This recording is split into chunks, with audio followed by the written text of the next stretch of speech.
चलिए दोस्तों, आज हम स्टार्ट करते हैं नया सेशन प्रोजेक्ट ऑपरेशन का। डीबीएमएस की लेक्चर सीरीज चल रही थी, तो प्रोजेक्ट ऑपरेशन की थ्योरी क्लास हो चुकी है।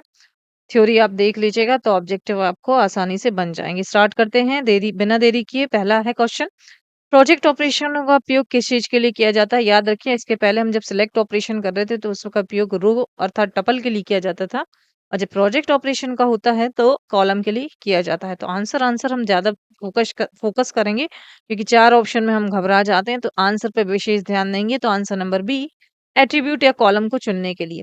क्वेश्चन नंबर 2, प्रोजेक्ट ऑपरेशन का सिंबल क्या है? आप थ्योरी क्लास देखिए, आपको पता चल जाएगा। तो आंसर नंबर बी, पाई है।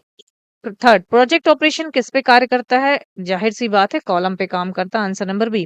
क्वेश्चन नंबर 4, प्रोजेक्ट किस प्रकार का ऑपरेशन है? अर्थात प्रोजेक्ट जब टेबल लेता है तो एक इनपुट लेता है टेबल, और आउटपुट क्या देता है? एक टेबल देता है। एक देता है तो अर्थात ये यूनेरी ऑपरेशन, दो नहीं देता है, एक देता है। याद रखिएगा, सिलेक्ट प्रोजेक्ट और rename, select project unary operation होते हैं। Answer number B. Question number 5, project operation का मुख्य उद्देश्य क्या होता है? प्रोजेक्ट ऑपरेशन का उद्देश्य आवश्यक एट्रीब्यूट को दिखाता है। कॉलम से रिलेटेड है, एट्रीब्यूट दिखाता है। Answer number B. Question number 6, project operation के परिणाम में क्या होता है? प्रोजेक्ट से क्या होता है?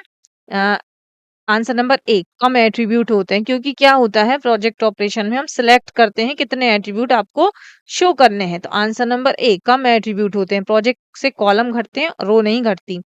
मतलब एम्प्लॉय है एक, मान लीजिए एक एम्प्लॉय नाम का कॉलम है, तो उसमें से हम क्या सिलेक्ट कर रहे हैं?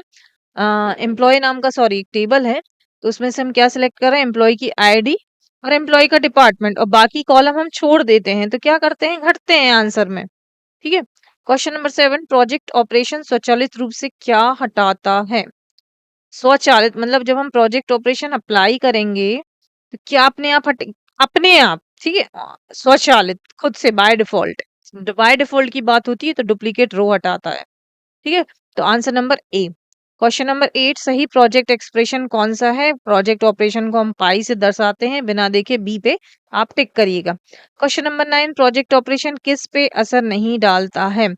रो पे, रो की तो बात ही नहीं हो रही है प्रोजेक्ट ऑपरेशन में। ठीक है, tuple, row. Answer number B. Question number 10, pi, अच्छा ये प्रोजेक्ट है पाई, नेम एक कॉलम है, एज एक कॉलम और स्टूडेंट एक टेबल है, तो परिणाम क्या होगा? भाई नेम और एज ही निकल के आएंगे ना स्टूडेंट टेबल से, तो answer number C. Question number 11, project operation के बारे में सही कथन कौन सा है? तो क्या है? पहला, ये एट्रीब्यूट को हटाता है। हाँ, क्योंकि हम जब प्रोजेक्ट ऑपरेशन लगाएंगे तो इसमें सिलेक्टेड एट्रीब्यूट ही आएंगे और बाकी हट जाएंगे, जैसे हमने 10 में देखा। Answer number A. Question number 12, project to select दोनों क्या कहलाते हैं? प्रोजेक्ट भी हमें एक टेबल आउटपुट देता है और सिलेक्ट भी हमें एक टेबल आउटपुट देता है, तो ये दोनों कौन से हैं? यूनरी ऑपरेशन है, तो ये एक बेसिक ऑपरेशन होते हैं। क्वेश्चन नंबर 13, यदि प्रोजेक्ट के बाद आंसर क्या था 12 का? Answer A. क्वेश्चन नंबर 13, यदि प्रोजेक्ट के बाद डुप्लीकेट टपल्स मिलते हैं तो क्या होता है? फिर से हटा देंगे भाई, डुप्लीकेट टपल मिल रहे हैं तो डुप्लीकेट क्या होते हैं? हट जाते हैं। Answer number B. अच्छा 14, प्रोजेक्ट का सही सिंटेक्स क्या है? जहां पाई से स्टार्ट होगा उसको टिक कर दीजिएगा, सही सिंटेक्स यही है। ठीक है। क्या आता है? पाई आता है, एट्रीब्यूट की लिस्ट आती है और रिलेशन मतलब टेबल का नेम आता है। क्वेश्चन नंबर 15, यदि रिलेशन आर में, आर एक टेबल है, उसमें 5 एट्रीब्यूट, एट्रीब्यूट अर्थात 5 कॉलम है। अब उन्होंने एक एस टेबल दे दी और इन्होंने इक्वल लिखा और यहाँ प्रोजेक्ट का साइन लगाया, और ये और भी क्या होगा? यहाँ पे कॉलम हो गए, और ये आर जो है जिसमें 5 एट्रीब्यूट है, ये टेबल को उन्होंने ब्रैकेट में लिख दिया। तो एस में कितने एट्रीब्यूट होंगे? भाई जब इन्होंने एस का इक्वल लिखा है और आर टेबल में से ये क्या ले रहे हैं? ए और बी ले रहे हैं, कितने होंगे भाई? एस से ए और बी लिया तो 2 ही होंगे। क्यों? क्योंकि इन्हें ए और बी मांगा है, पूरी आर में से 5 नाम तो नहीं लिखे, 5 कॉलम तो नहीं लिखे, तो आंसर क्या है? ए 2। क्वेश्चन नंबर 16, प्रोजेक्ट ऑपरेशन का विपरीत कौन सा होता है? ज्वाइन भी नहीं होता है, सिलेक्ट भी नहीं होता, क्योंकि ये किस पे काम करता है? रो पे, कार्टेशियन, मतलब ये मल्टीप्लिकेशन नहीं, कोई नहीं होता इनमें से। ठीक है। Answer number D. Question number 17, SQL में प्रोजेक्ट ऑपरेशन किस क्लॉज द्वारा किया जाता है? प्रोजेक्ट ऑपरेशन सिलेक्ट क्लॉज द्वारा, क्योंकि इसमें हम क्या करते हैं?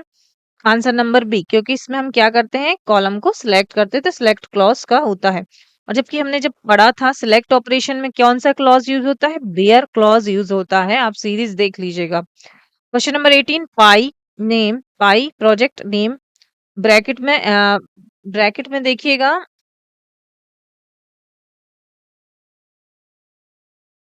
हाँ, तो हम बात कर रहे थे कि क्वेश्चन नंबर 18 पाई नेम दिया है, ब्रैकेट में क्या दिया है, सिलेक्ट ऑपरेशन का सिंबल दिया है। क्या सिलेक्ट करना है, department is equal to IT department होना चाहिए, ठीक है, एम्प्लॉय नाम की टेबल से।